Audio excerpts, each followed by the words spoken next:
while the search definitely seemed to be about siblings and families, I'd say the promise seems to be more about leadership and what it takes to lead huge groups of people with different points of view on a topic. When the search came out all those years ago, I remember getting to part 3 and thinking, wow, this is actually really deep because they explore a whole bunch of different things that you wouldn't think that they would touch on. And one of my absolute favorite parts was when they touched on how lonely it can be at the top, when everyone is looking to you to come up with a solution that can really help everybody out and make sure that everyone gets what they want, and you just don't really know exactly what to do. You're frustrated just because you don't want to let the people you love down, and you don't want to let the people you're serving down. It turns out that there's no separation between the two. The people you love are the people you're serving. And there's one part in particular in this comic that I love, and it's when Katara realizes this and voices her opinions to Aang.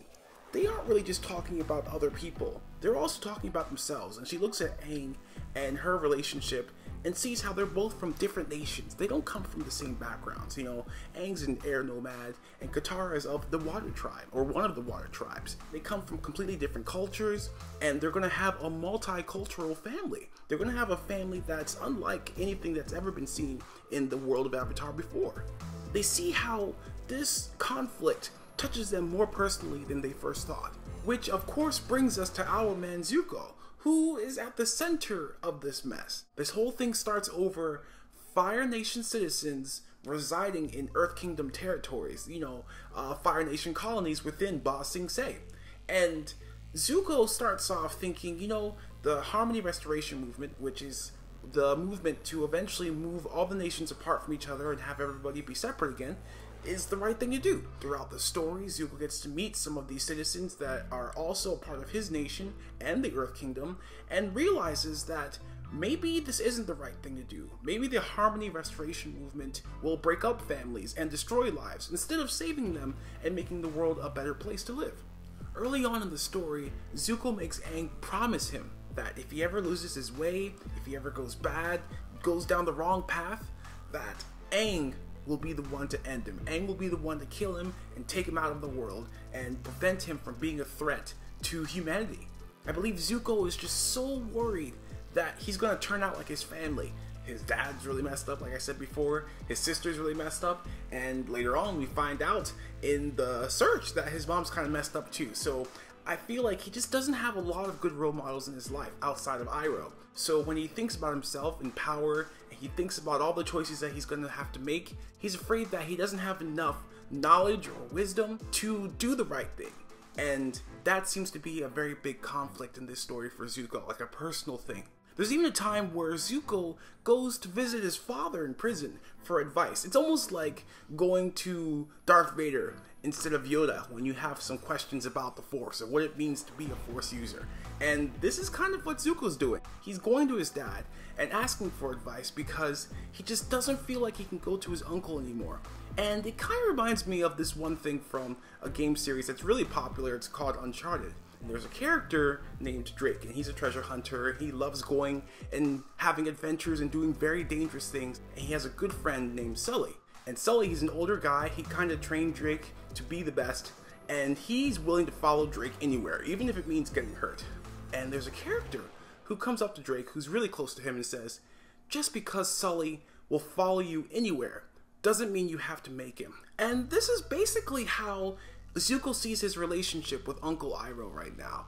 He knows that Iroh is getting older, and he loves him, and he wants him to be able to enjoy the rest of his days in peace. Iroh has already lost a son in this war, he's been in battles, he's been in conflicts, he's pretty much raised Zuko, who has not always been the most grateful, nephew, and he's still always made sure to do the right thing by him. So now that Zuko is in a position of power, he feels like this is a time that I can repay you and give you what you really deserve, which is a comfortable life. So far, I'd say this story is the closest to the Legend of Korra. We learn about the Metalbenders through Toph Metalbending School. We learn about what would eventually become Republic City after this movement is over. And we also learn about the very first Air Acolytes, who ironically start out as a big Avatar Aang fan club, and just a fan club of a whole bunch of airbender stuff. And throughout the story, it almost seems like Aang is flirting with these girls because they're all female. As the story progresses on, Katara becomes a little bit jealous, but we later find out that Aang isn't attracted to these girls because they're his fangirls and they're falling all over him. It's really because he feels at home with them, because they're dressed like his people and he's remembering a time from the past, a time that he can no longer go back to. Katara kind of feels a little guilty after realizing it and becomes more accepting. Now the ending is kind of bittersweet. Everyone gets out okay in the finale, and by the end, things seem to be going in a good direction. But one of the biggest twists was when Aang cuts off his relationship with Roku, because he's kind of appalled that Roku would even suggest that he would go after Zuko, especially when Aang knows the truth and finds out that they're actually related to each other. He sees Roku's way of doing things as outdated and decides to sever his relationship because of it.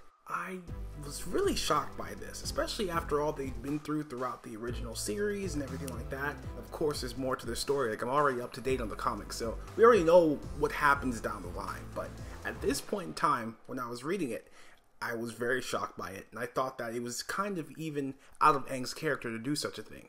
If I had to pick one word just to sum up this entire comic, I'd say it'd be empathy. I believe that's the moral of the story.